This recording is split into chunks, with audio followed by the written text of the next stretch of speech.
Next week, we'll hit the time value of money module, and we'll do a quick little review, do a detailed review of what's going to be on the exam, and then we'll work out some problems from each of the chapters that we're assuming to have some issues with. So does that seem pretty straightforward? Everyone understand where we're at so far? All right, cool deal. So let's go ahead and let's start with looking at, find the right camera here.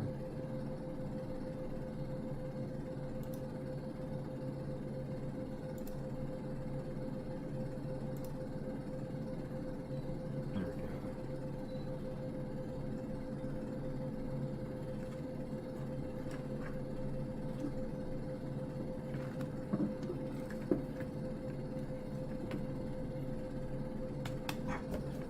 Maybe that's what I have. This.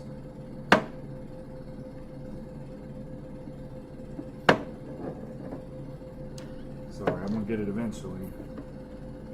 That right there. Now just bear with me for a second.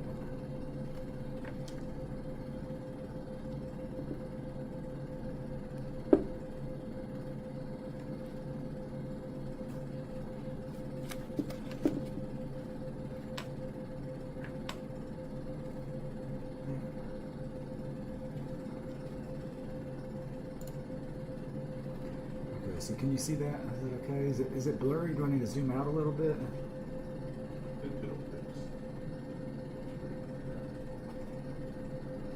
It's focused in now? Okay, good. Sorry about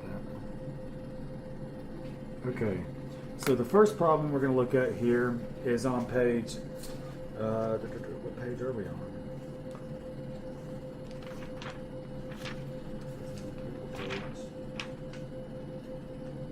70, I guess, is what.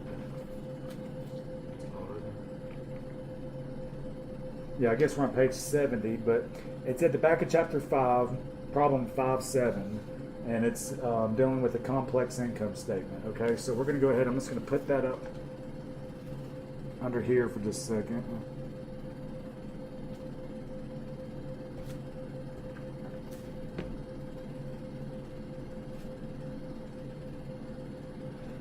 So we can see here, here's the trial balance. It says the following items were derived from Woodbine Circle Corporation's adjusted trial balance on December 31st, 2019. So this is coming directly off the adjusted trial balance. Remember, the adjusted trial balance is where we're going to build the financial statements from, correct?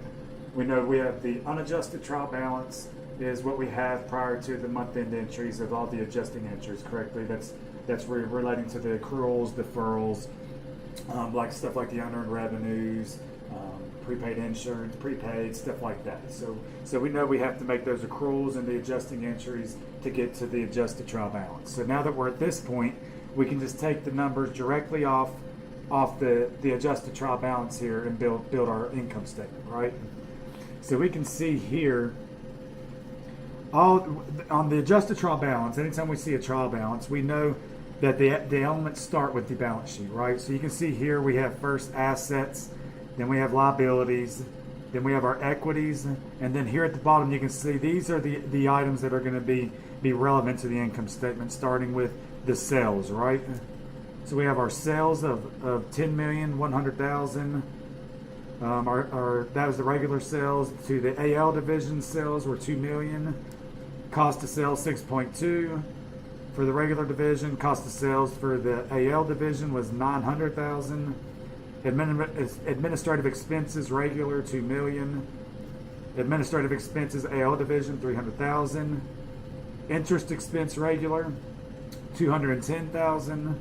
Interest expense AL division 140,000. Loss on sale of AL division 250,000, and then gain on the sale of land for 300,000. And then our income tax expense of 900,000. Okay, and then we can see down at the bottom here that it gives us other data there at the bottom, right? So it says the federal income tax is paid with the federal income tax return $700,000. We accrued $200,000 throughout the reporting period. Total income tax expense was going to be $900,000. That's the estimated amount. and tax rate on all types of taxable income was 40%. Okay. Next, we can see we have a little discontinued operations section. It says on September 30th, 2019, Woodbine sold its auto leasing division for $4 million. The book value of its division was $4.25 million at that date. And for financial statement purposes, this sale was considered as a discontinued operation of a component of the company. Okay. So what it's wanting us to do, we can say we have some capital structure down here. Common stock, par value $1 per share. Number of shares outstanding during all of 2019 is 1 million. Okay. So I know that's a lot of data that I just threw at you. So pretty much this is where we're going to build our income statement off of. Okay. I just wanted everyone to get a good idea of where these numbers are going to come from. Okay. So now let's go ahead and I'll talk us through it. I'm going to go ahead and move this out of the way and start building the income statement on the paper here. And we'll talk about each line item. So now that we've seen what it is on the trial balance, we're going to go ahead and go from there.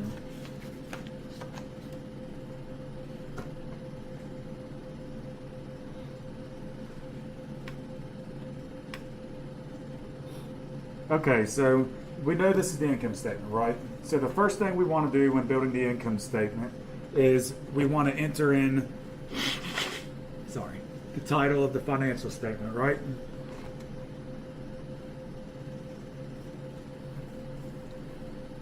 So the first thing, the name of the company is going to be at the top.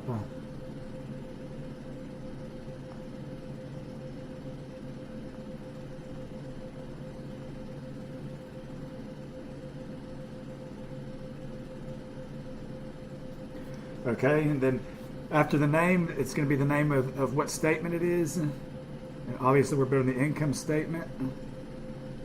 So that'll be next. So we have the name of the company, the name of the financial statement, and then what's the date going to be on an income statement? Is it what? How do we label the date? So the income statement is going to be for the period ending in December. Whatever the relevant time is, and that's right. And why is that the correct way to label the date on an income statement? It's just for that year.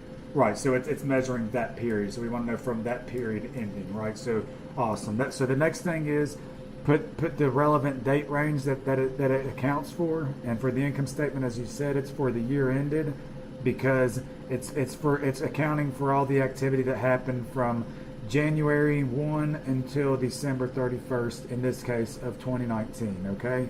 So there we have our title. We have the name of the company, the name of the statement, which in this case is the income statement, and then for the year ended December 31st, 2019, because that's the range of the period that we want to account for on the income statement. Okay, so now if we recall, on going back to our trial balance here, I'll see if I can just stick it under here. It's gonna be tough. I don't think I'm gonna be able to. So if we look back at our trial balance on page 70 of the text, and we start with the income statement items, the first thing that was listed is sales regular. So we're just going to pull it directly off here, right? So we know sales is going to be at the top of the income statement, right? That's out the first line item on an income statement. So we start out with sales. In this case, it was $10 million, 100,000, right? So that's the sales for the regular division.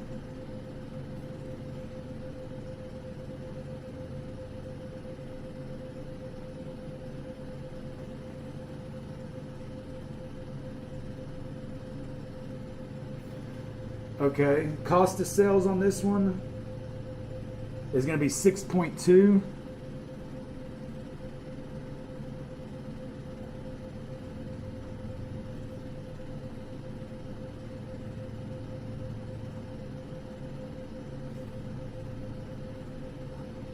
Because we're going to prepare an income statement for each division. Okay, if you recall, we had the regular division and the AL division, which was the auto leasing division, right? So we have two different divisions. So we'll start out with the first one. So the first one, sales is the first line. We have 10,100,000, and then the cost of sales directly off here was 6.2 million. So if we take the cost of sales from the sales, then what is that? The next measure. This is a multi-step income statement. What's the next line item going to be within the statement? It's going to be our gross profit, right?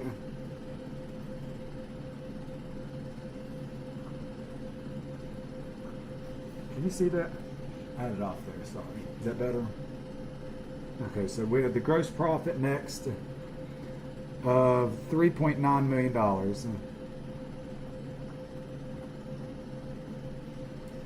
Okay, so after the gross profit, what's the next thing that we need to back out, or next thing we need to account for on the income statement? What comes next?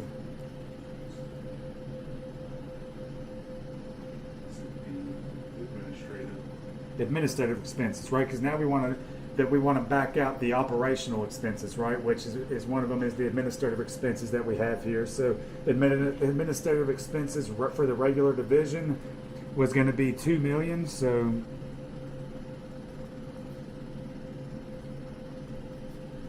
this case, $2 million.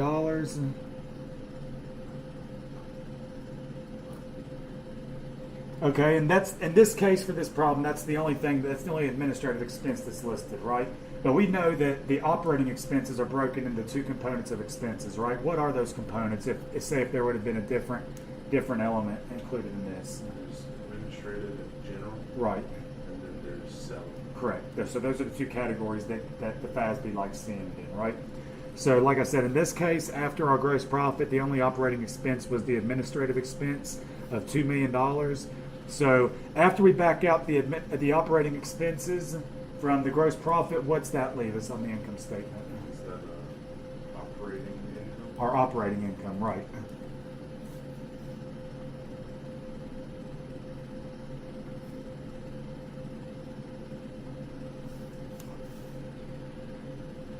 Okay, this case, that's 1.9 million.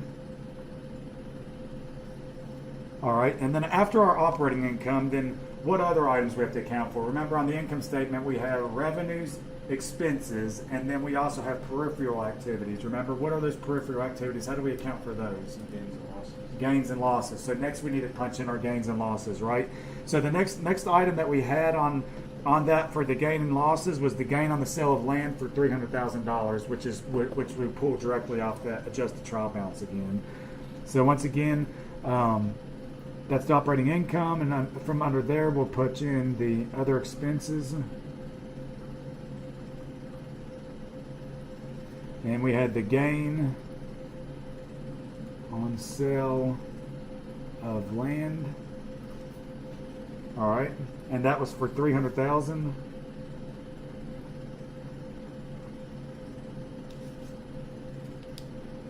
And then next we have interest expense in this problem as well, right? So interest expense is going to be another item that could be put in those gains and losses.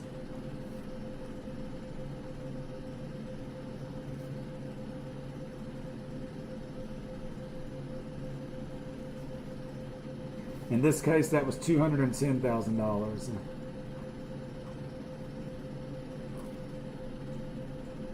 Okay, so what's the after our other gains and losses? What's the next line item on the multi-step income statement that's gonna bring us to? Income before tax. Right, income before taxes.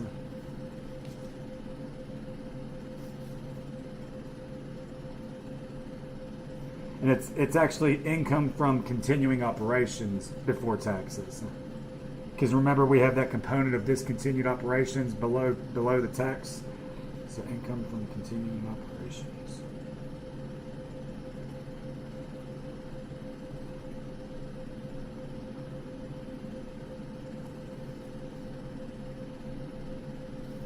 That's before tax.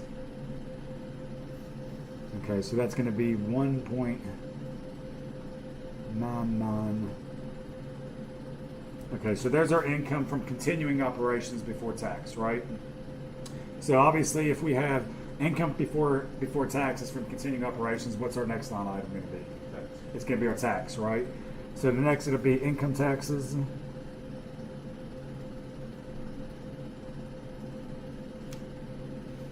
And that's based off Schedule 1 here. And it's going to be $796,000. Okay, so $796,000 income income tax from Schedule 1.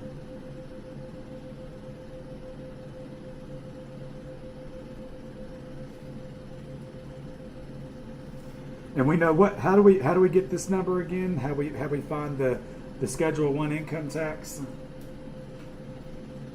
Remember, our tax rate was 40%, right? That was given to us. So we had a tax rate of 40%. So what do we apply that 40% that tax rate to in order to get this tax liability?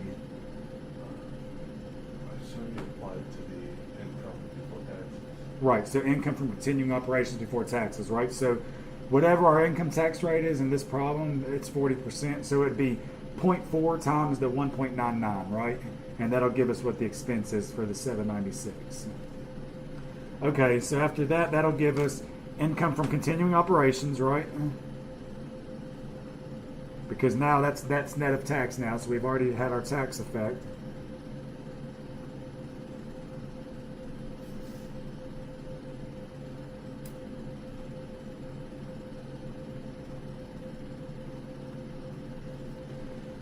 Okay, so what after income from continuing operations, what would be next now? In this case, we have something we have to account for.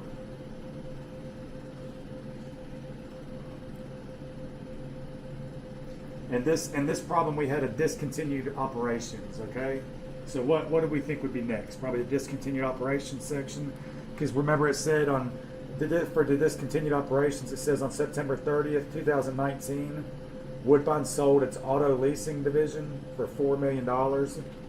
The book value of this division was $4.25 million at that date. And for financial statement purposes, this sale was considered as a discontinued operation of a component of the company. Okay, so next thing we want to do is do the discontinued operations.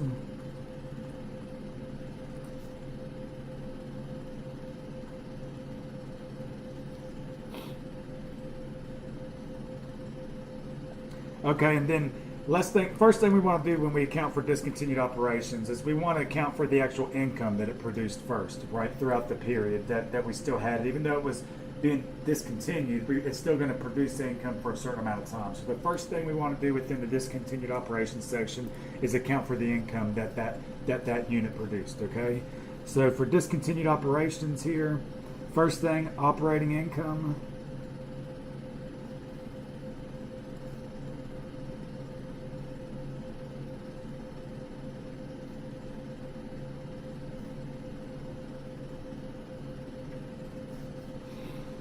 Okay, and that's the AL division.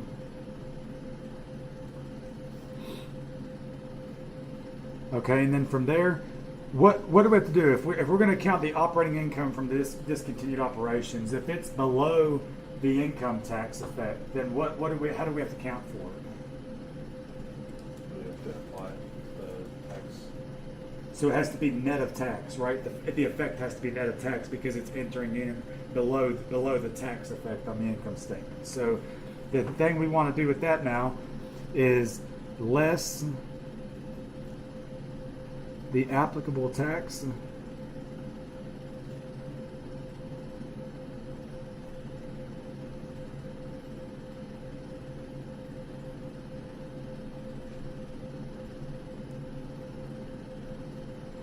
okay, and that in this case is going to be $396,000, okay? So that's going to be the operating income from the discontinued operations less the applicable income tax of $264,000, okay? So this is a net of tax amount, right? So we've already accounted for the tax. The next thing we want to do is we want to account for when we actually make the disposition of that unit or of that segment, right? So we know if we discontinue the unit, like we just accounted for the operations within the period, right? We needed the income or loss from that period of time. Now we needed to account for when we dispose of it. Because remember, when we dispose of a unit or an asset, we're either going to have a gain or loss, right? So now we have to do that. So now the next thing is less the sale of the AL division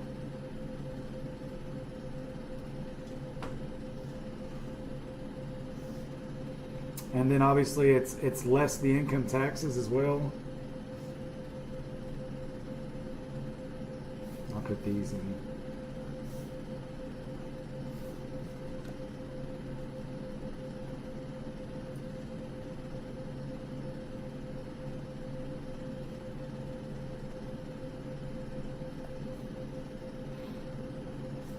So in this case, 150. Because we lost money, okay? So we've lost money on the disposition here, right? And so that's the 3.25 minus the 3. Right, so that's what I was going to get to. Good thing pointing that out. So the loss that we lost on it, right? So it says 150, but it was less the income tax of 100,000, right? Because that's the percentage of the rate. But yeah, the difference, the reason we had a loss is because it says when we sold the auto leasing division, we sold it for $4 million. Is the amount we received, right? But the book value, meaning what we carried it for on the books, was 4.25. So in all reality, we lost $250,000 on the disposition.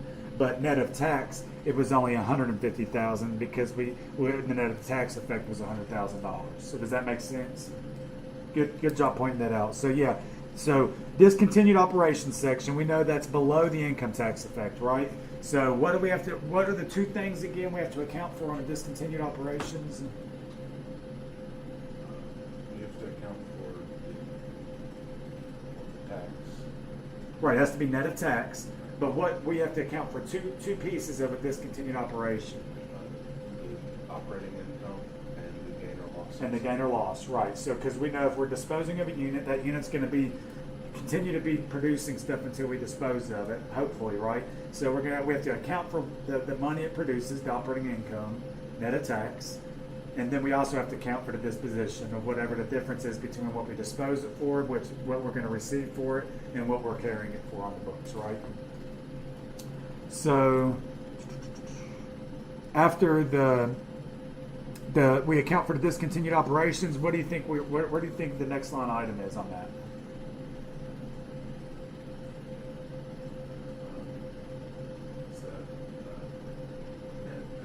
Net income. We're finished, right, with the income statement. So now we're at net income.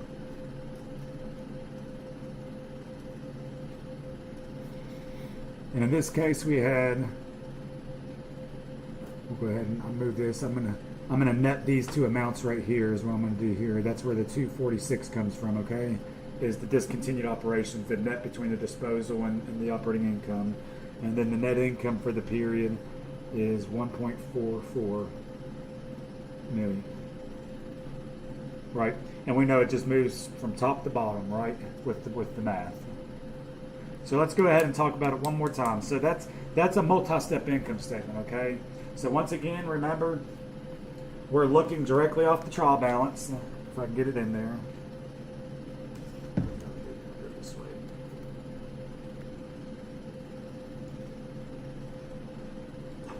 This thing is not friendly, is it? Well, anyway, sorry. I can't get it back in there. Get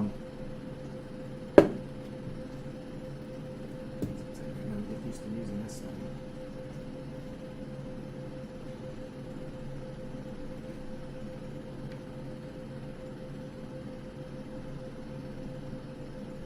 Okay, so we know to start building the income statement, it comes off the adjusted trial balance once again, right?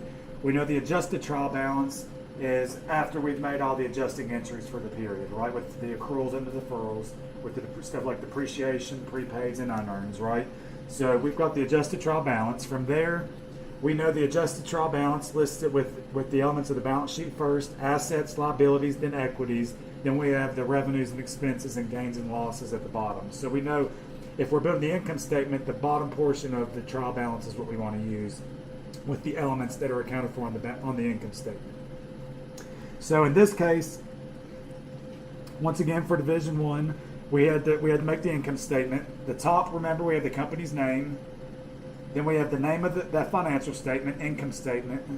Then the date. In this case, remember, it's the year ended because it's for the period. We always start with sales. Then we back out cost of sales. Okay, what's the formula to get cost of goods sold? Cost of goods sold is beginning plus new minus ending. Right, and that leaves you cost of goods sold. Awesome. So it's beginning inventory plus purchases minus ending inventory, and the difference is cost of goods sold. Right? Awesome. So that's the formula to find cost of goods sold if it's not given, okay? So we back out cost of goods sold. That gives us gross profit From gross profit, we back out operating expenses. In this case, we only had one element we had to account for, the administrative expense, $2 million. From there, that gives us operating income. After operating income, we add our other gains and other losses, right? Other expenses, other income. Here we have the gain on the sale of a land of $300,000. So we've disposed of some land. Next, we have an interest expense of $210,000. Because remember, interest expense is an operating item, right? And then from after we add our other gains and losses, that'll give us our income from continuing operations before taxes. Next line item, income taxes, which is this case 40%, so 0.4 times your income from continuing operations before taxes. Then we have our income from continuing operations after we've satisfied our tax liability. And then from there, in this case, if there is a discontinued operations, then this section is going to be relevant. In this case, it is. So we have the discontinued operations. And remember, we have two components we have to account for. The operating aspect of it, and then the disposition, or the gain or loss on the sale of disposing it, right? And remember, it has to be net of tax. So whatever the case is. So like we said, we lost $250,000 on the sale of the AL division. Well, we get the tax benefit of $150,000 or $100,000 because that's the 40% of the tax saved. Then once again, after discontinued operations, we have the net income of $1.44 million in this case. Does that help? Does that make sense, seeing the income statement based off the trial balance? Okay. Next, let's go ahead and let's look. We'll skip over, and I'm going to work on the operating section of the statement of cash flows next.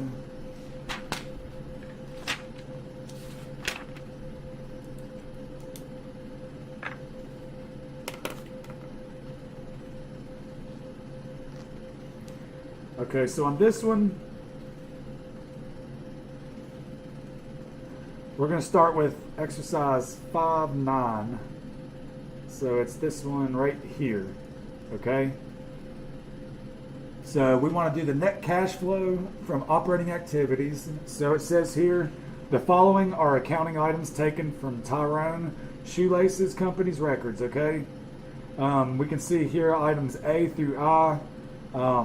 We have net income of $22,900, payment for the purchase of land of $4 million, payment for retirement of bonds of $6 million, depreciation expense of $7,800, receipt from issuance of common stock of $7,000, patent amortization expense of $2,700, increase in accounts receivable of $3,400, payment of dividends of $5,000, and decrease in accounts payable of $2,600. Okay? So let's see here.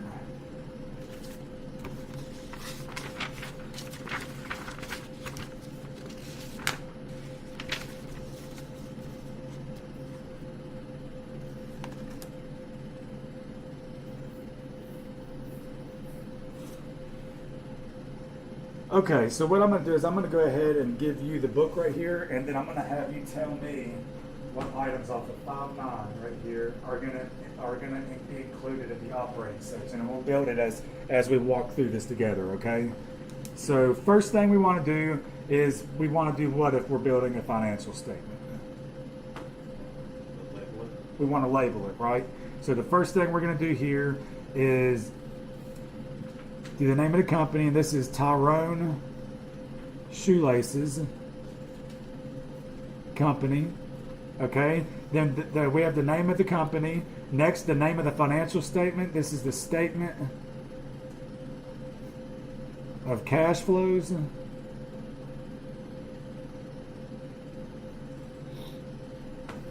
And it's just the partial. Let's just put that up there because this is just the first section of it, okay? And then what's the date? What's the date on the statement of cash flow is going to be for? If we're accounting for cash flows throughout a period, what do you think the stuff going in and out for a period of time? Then what do you think the date's going to be on it?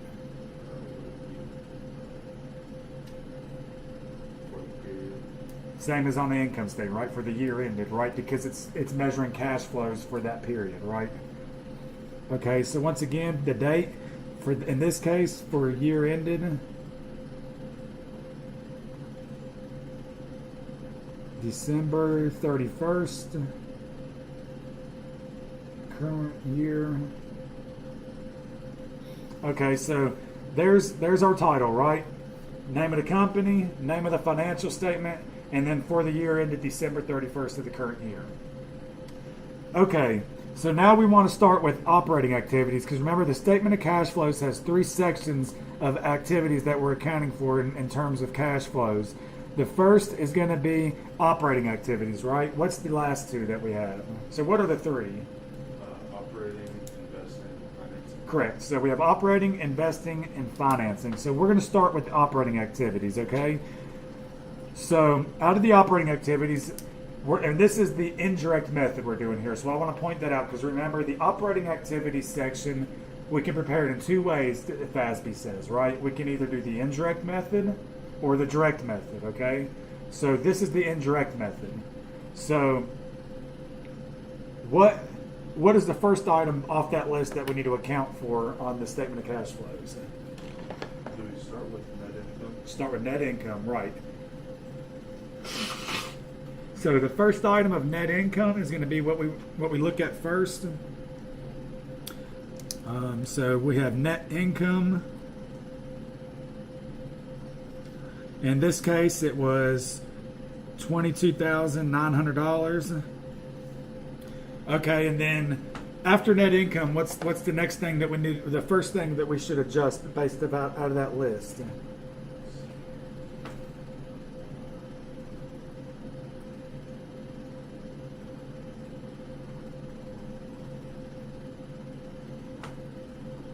payment of purchases of land.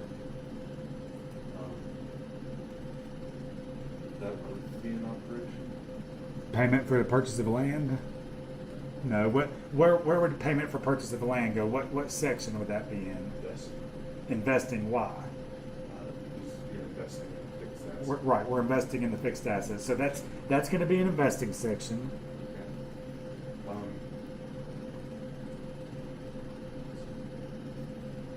Payment for retirement of bonds would also not be an operating? Now, if we're retiring bonds, where would that be? That would be in finance?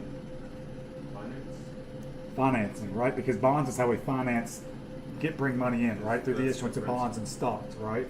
So So then depreciation expense would be. that's the first thing we need to account for. How do we account for depreciation expense in a statement of cash flows?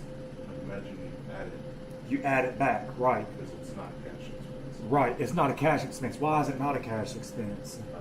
It's just matching the money that. It's just a systematic allocation, right? Because we're just like you said, we're just using the matching concept that we learned from chapter 1 or 2. I believe it was chapter 2. So exactly. So we can see again these concepts coming back into play. So if we're matching it, we know that's a systematic allocation of an expense. It's still hitting our income statement, but it's not a cash outflow. So if we want to measure the cash flows, we have to add that back because that would distort money going out because it really didn't, right? So we start with net income. And we always want to add back depreciation or amortization or depletion, right? Because we know those are non-cash expenses, right? Okay, so right here we have the net income, and then we'll have here the adjustments, okay?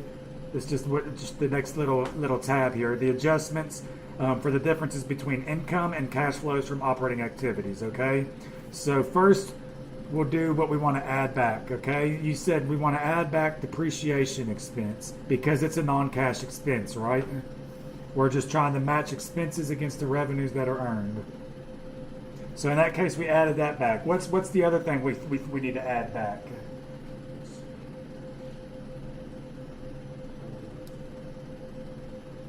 Adding amortization. Right, because the same thing with depreciation, right? Just that's tied to an intangible as opposed to a tangible, right? So same thing, it's just a different terminology used for the same systematic allocation. So it's a non-cash expense, so we want to add back the patent amortization.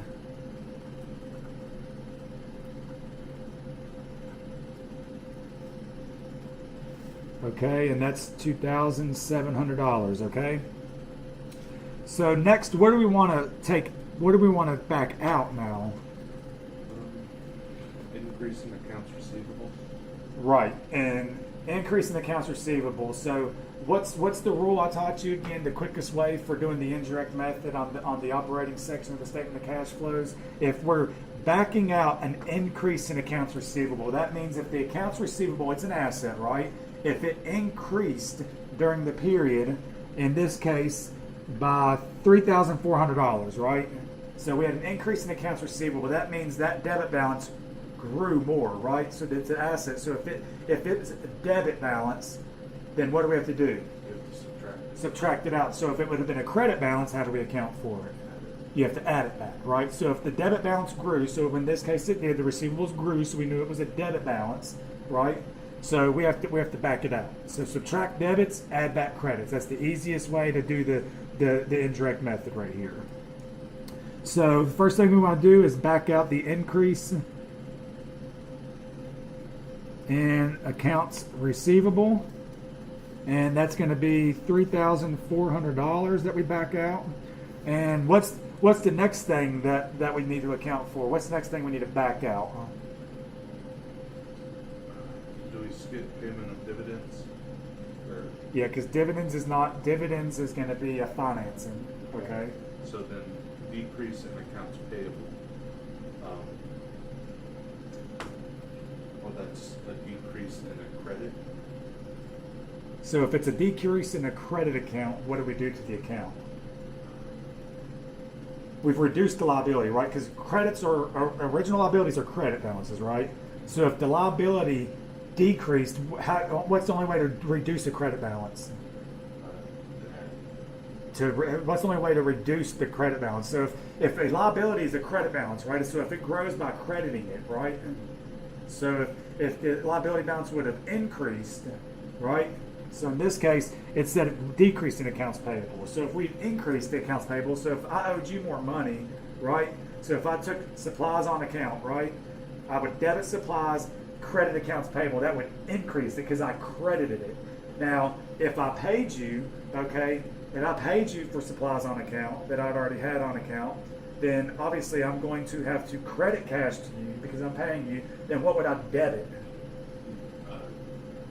Debit. The liability account, right? So it was a debit, right? So if the decrease in accounts payable, that means we debited the account. So if it's debited, we have to subtract it, right? So that's one of the trickier ones. Okay, so if it's the decrease in accounts payable, that's where you have to really think. Okay, if accounts payable decreased in a period, then there was a debit balance in it that period, right?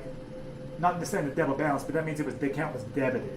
The difference between the periods from the beginning to the end was a debit balance because it decreased the liability. So debits subtracted, right?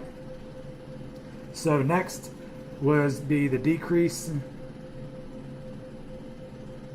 in accounts payable for $2,600. Does that make sense on why we would subtract it out? Because the account was debited.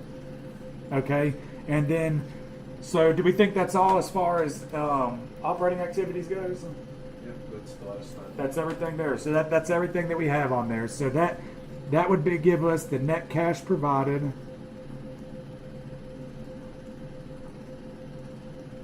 by operating activities, okay?